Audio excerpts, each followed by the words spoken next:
So here's our tea box. There are peas, onions, some cucumbers up at the top, some African basil right here. Got some cauliflower and some hot peppers. So over here is a flower bed to help attract the pollinators. Here is some ornamental sage, again for attracting pollinators, Egyptian onions.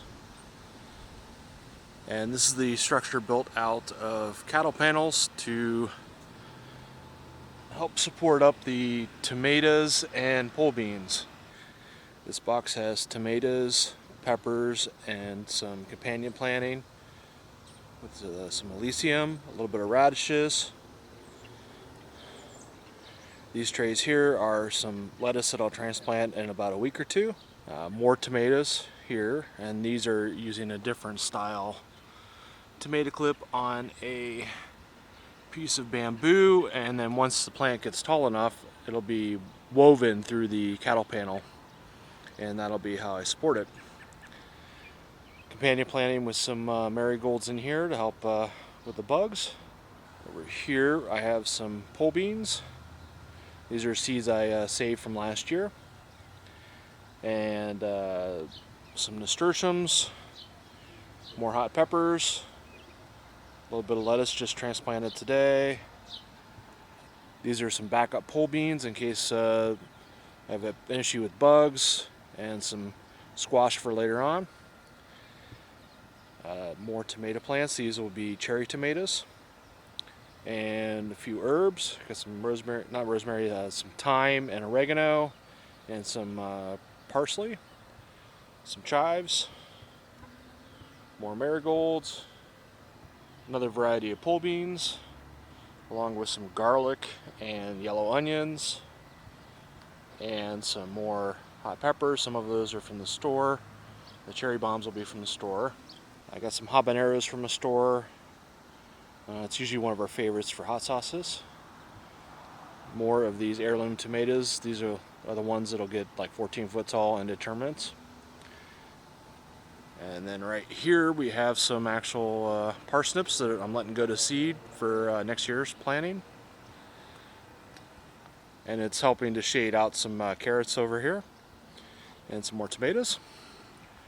Got a nice head of lettuce over here, and some Chinese noodle beans over there on the side, and some more pole beans, some pea plants. These are the telefoam pea plants from Baker Creek. And then these are the caseload peas from Baker Creek as well.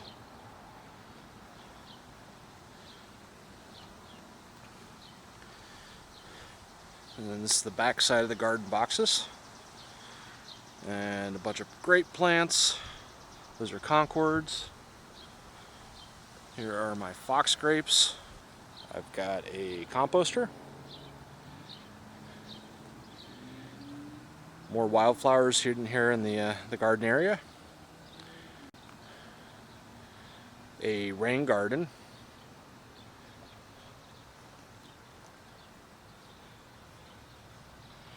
The rain garden's full of native plants and things to attract butterflies and hummingbirds, and soak up extra rain that comes off the house. A bunch of this is butterfly weed that I transplanted this year. Some of these are seeds, the ones I did by seed. The fern didn't do very well the first couple years, but it's actually kind of spread out now and is doing really well. One of our 3 rain barrels here. The side of the house, we've got 2 tomato plants and a bunch of wildflowers, mint, lemon balm. This is the Amaranth box.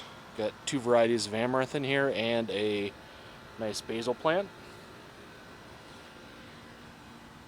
This box here has strawberries and a little bit of Egyptian onions that I'm phasing out, and some raspberries.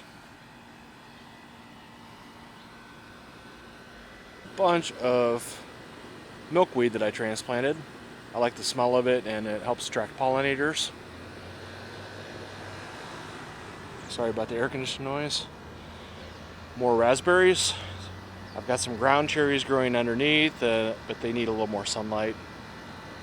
And the final box is for sweet potatoes. So this is just a composting bin that I took the lid off of, filled with compost, soil, and straw. And I've got all the sweet potatoes growing in here for this year. And I'll let them vine up. And then when it comes to harvesting, I'll just lay down a tarp over here and take the sides off and have a nice neat spot to harvest all of the sweet potatoes. Also, we got some rhubarb over here. And that's about it.